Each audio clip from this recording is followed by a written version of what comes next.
Saya nyambut gawe wis. Aku tak berubah haluan. Nyambut gawe rupanya ndak patek lancar. Saiki aku tak ngaji tok ae nggodak akhirat. Perkara donya apa jaringku. Nopo tanda-tandane lek kula kali panjenengan iku nang Gusti Allah dikei penggawean asline. Wong sampean niku nang Gusti Allah wis dikei penggawean. Kok sik kepingin menang? Tondo-tondo niku lo ambek sampean niki nang Gusti Allah wis dikei penggawean. Artine penggawean iku sudah merupakan hal yang terbaik untuk diri kita.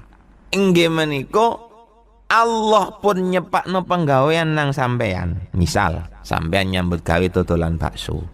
Padahal sampean iku kiai atau Pak Ustad. Nek sampean pun dodolan bakso, sampean iku malah iso selamat agamane.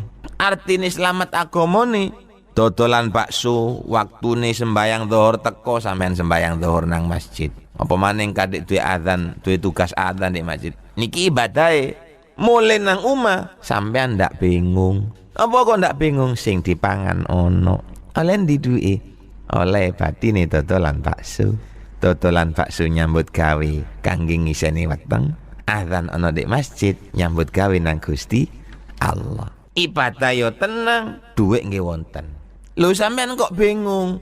Mergo dodolan bakso ni oleh mek titik duwike. Malih tandane nggih, lek wis nyambut gawe, uang niku otomatis duwe penghasilan. Lek pun duwe penghasilan wayang koti ubiha tomauka amma biaidinas. Sing paling penting niku sampean lek wis duwe penghasilan. Senajano titik-titik sedina badine oleh 5.000, 7.000. Terus no nyambut gawe iku cak. Hop kelawan sampean duwe penghasilan, sampean ndek atine ndak ngarep-ngarep peparinge wong liya.